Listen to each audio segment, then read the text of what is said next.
Hai, namaku Lisa dan aku berumur 17 tahun. Pernahkah kamu merencanakan kencan untuk seseorang di posisi yang tidak nyaman? Karena sebuah foto, mungkin kamu tidak sengaja mengirim guru foto setengah telanjangmu, atau sebuah selfie bodoh ke gadis atau pria yang kamu suka? Jujurlah padaku, apa kamu mengambil foto atau mengirimnya tidak sengaja atau sengaja? Aku adalah seorang gadis biasa. Aku memiliki banyak teman di sekolah, tapi aku belum menemukan cinta sejatiku.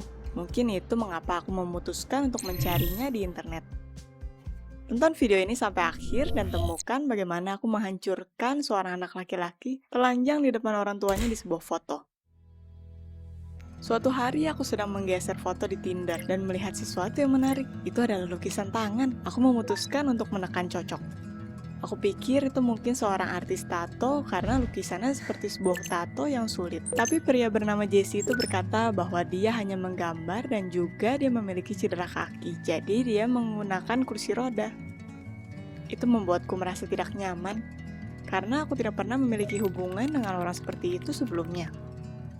Tapi awalnya semua normal karena kita ngobrol soal topik biasa saja.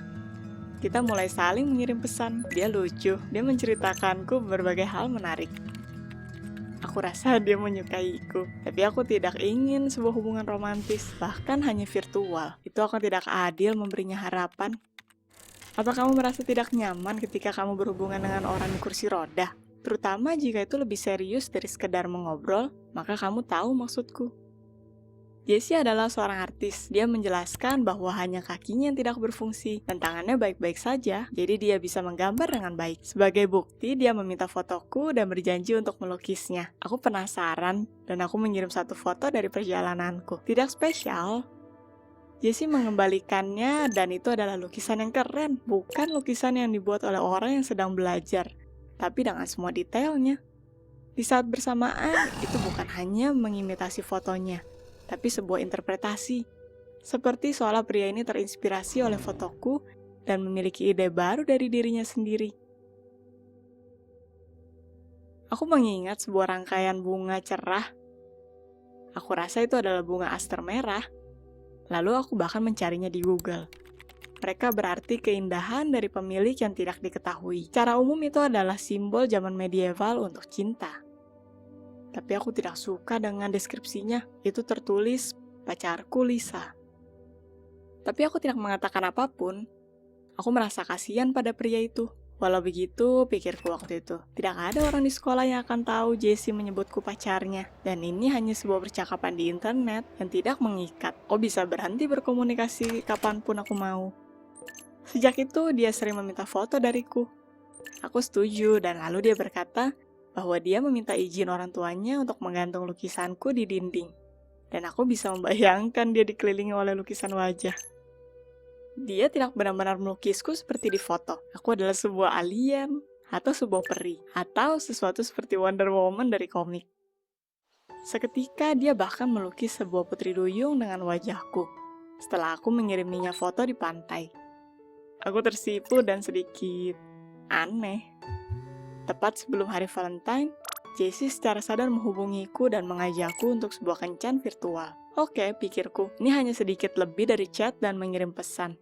Siapa yang bisa terluka? Tapi hampir segera aku berharap aku tidak menyetujuinya. Karena Jesse menawarkan tidak hanya chat, tapi untuk menanggapi topik khusus seperti berbagi fantasi seksual, dan akhirnya saling mengirim selfie tanpa pakaian. Aku menjadi gugup, bahkan berpikir bahwa selama ini aku tidak berkomunikasi dengan seorang 17 tahun Jesse, tapi dengan pria menjijikan yang lalu akan mengunduh fotoku ke situs porno. Lalu aku memutuskan untuk mengganti topik dan di saat bersamaan mengecek realita Jesse. Apa yang kamu lakukan ketika kamu ingin lebih mengetahui teman virtualmu? Aku berkata aku ingin bertemu dengan orang tua Jesse dan lalu kita bisa membawa hubungan kita ke level baru. Oke, aku berkata padanya. Ayo ngobrol, tapi tidak ada foto, oke? Dia setuju. Kencan pada hari Valentine, aku akan jujur, itu adalah kencan terburuk dalam hidupku. Bahkan lebih buruk dari kencan di mana aku menjatuhkan es krim coklat ke jeans putih baruku. Pembicaraan lurus tidak berhasil. Aku malu, dan aku marah pada Jesse dan ide bodohnya. Dia memberitahuku sesuatu tentang bagaimana dia suka membayangkanku di dunia fantasinya, di luar angkasa seperti di foto ini, dan dirinya di sebelahku. Tapi aku pikir itu semua terdengar bodoh. Sudah cukup pikirku. Aku tidak ingin berbicara dengannya lagi, tapi akhirnya aku akan balas dendam. Bagaimanapun itu adalah ide bodohnya untuk menceritakan satu sama lain soal fantasi seksual. Aku berjanji akan selfie telanjang. Ya, aku mungkin masih mengambil resiko karena penipu itu selalu ada. Tapi dari komunikasi dan foto yang Jessie kirim, aku hampir yakin kalau dia nyata. Seberapa serius pikirmu hubungan virtual bisa berakhir? Bisakah seseorang menjadi terikat ke orang lain jika mereka tidak pernah bertemu satu sama lain? Aku baru saja mengirim selfie ke pesannya ketika dia seharusnya makan malam dengan keluarganya. Di tulisan berwarna pink tertulis, "Kapan kamu akan memperkenalkanku ke orang tuamu?" Aku pikir dia tidak akan menulisku lagi dan orang tuanya akan bertengkar dengan Jessie. Aku sangat terkejut ketika dia menjawab, "Besok di jam ini." Aku terkejut, kenapa orang tuanya tidak berteriak pada Jessie? Mereka membiarkannya melakukan apapun. Seberapa jauh aku bisa bertahan? Dan aku melanjutkan balas dendamku. Tidak, menguatkannya 1000 kali. Aku sudah memikirkan semuanya. Aku menata rambutku dengan cantik, mengenakan makeup dan mengenakan anting favorit, dan tidak ada hal lain lagi.